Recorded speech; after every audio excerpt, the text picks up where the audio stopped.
আসসালামু আলাইকুম, সবাই কেমন আছেন? নিয়ে আসলাম নতুন রেসিপি আপনাদের মাঝে।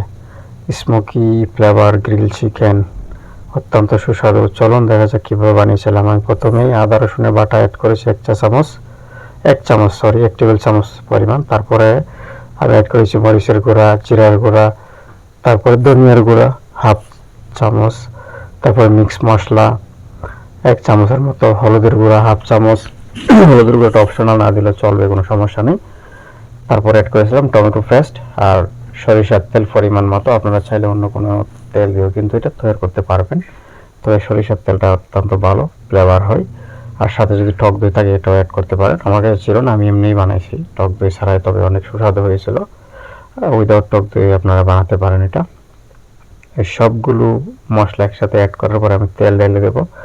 তারপরে আমি সবগুলোকে সুন্দর হাতে 2 হাত দিয়ে মিশিয়ে নেব। তারপরে আমি পরিমাণ মতো লবণ অ্যাড করে নিয়েছি। লবণটা অবশ্যই স্বাদের উপরে নির্ভর করে আপনারা অ্যাড করবেন, কম বেশি করা যাবে না। তারপরে সুন্দরভাবে এটাকে মিশিয়ে নিতে হবে। তারপরে এটাকে অবশ্যই আপনারা ভালো টেস্টের জন্য আর মশলাগুলো যেন সব জায়গায় জায়গায় পৌঁছাতে পারে, এই জন্য এটাকে 12 ঘন্টা ম্যারিনেট করে রাখতে পারলে সব থেকে ভালো। আর যদি আপনারা সময় কম থাকে তাহলে 1 ঘন্টা 2 ঘন্টার ভিতরে আপনারা এটা বানাতে পারেন ম্যারিনেশন করে রেখে। অতি লম্বা সময়ের কোনো প্রয়োজন নেই। এইভাবে সুন্দরভাবে মশলাগুলোকে মিশিয়ে নেবেন।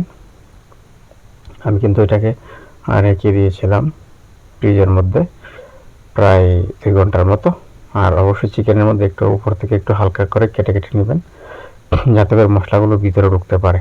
আর এই পর্যায়ে আমার স্ট্যান্ডের মধ্যে কয়লাগুলো রেডি হয়ে গেছে। আমি এভাবে অ্যাড করে নেব এটাকে।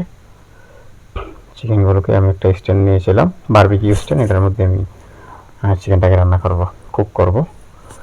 এইভাবে একটা একটা করে আমি চিকেনগুলোকে অ্যাড করে নিয়েছি।